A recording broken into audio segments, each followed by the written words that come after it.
മക്കളെ വസ്ത്രമൊക്കെ അലക്കി. മക്കൾ വലുതായപ്പോ വിചാരിച്ചു നമുക്കൊരു ആശ്വാസം വരും. അപ്പൊ പേരക്കുട്ടികളുടെ വസ്ത്ര കൂമ്പാരങ്ങൾ കൊണ്ടുപോയിട്ട് അങ്ങോട്ട് ഇട്ടുകൊടുത്തു, ഇതും കൂടി അലക്കിക്കോ.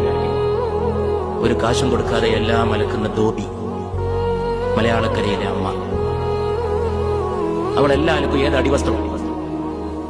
മടുപ്പ് പറയൂല. കാരണം അവളുടെ ജീവിതം തന്നെ മടുപ്പിലാണ്. അവൾ മലമൂത്രങ്ങളിൽ വളർന്നതാണെന്ന് ശങ്കരാചാര്യൻ ലോകത്തോട് പറഞ്ഞു. ലോകത്ത് ഞാൻ ആരോടാണ് ഏറ്റവും കൂടുതൽ കൂറും നന്ദിയും പുലർത്തേണ്ടത് എന്ന് ഒരു ശിഷ്യൻ ചോദിച്ചപ്പോൾ പുണ്യ റസൂൽ സല്ലല്ലാഹു അലൈഹി വസല്ലം മറുപടി പറഞ്ഞു, നിന്റെ മാതാവിനോട്. ചോദ്യകർത്താവ് ചോദിച്ചു, പിന്നെ ആരോട്? മാതാവാന്ന് മനസ്സിലായി, അടുത്ത ആളാരാന്നാണ് ചോദ്യകർത്താവിന് അറിയേണ്ടത്. അപ്പോഴും വന്നു, നിന്റെ മാതാവിനോട്. ചോദ്യകർത്താവിന് അത്ഭുതം തോന്നി. മാതാവാണെന്ന് ഒരിക്കൽ പറഞ്ഞു, മനസ്സിലായി. രണ്ടാമത്തെ ആളാരാണെന്നാണ് ചോദിച്ചത്. അപ്പോഴും അതെന്നെ പറയുന്നു.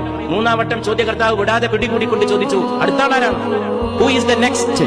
നിസ്സംഗനായി മുഹമ്മദ് നബി സല്ലല്ലാഹു അലൈഹി വസല്ലം മറുപടി നൽകി, നിന്റെ മാതാവിനോട്. അത്ഭുത പരതന്ത്രനായ ചോദ്യകർത്താവ് നാലാമതും ആവർത്തിച്ചു, പിന്നെ ആരോട്? പ്രവാചക തിരുമേനി പറഞ്ഞു, നിന്റെ പിതാവിനോട്. മാനവരാശിയുടെ 3 റാങ്കും അടുക്കളക്കാരി കൊണ്ടുപോയി. അവളുടെ ഗർഭത്തിലെ ത്യാഗം കൊണ്ടുപോയി. 9.5 മാസത്തെ ജീവത്യാഗം. 9.5 മാസം അവളുടെ വയറ്റിൽ ചുരുണ്ടുകൂടി കിടന്ന കാലത്ത് അനുഭവിച്ച സ്വസ്ഥത നീ ഒരു കാലത്തും അനുഭവിച്ചില്ല.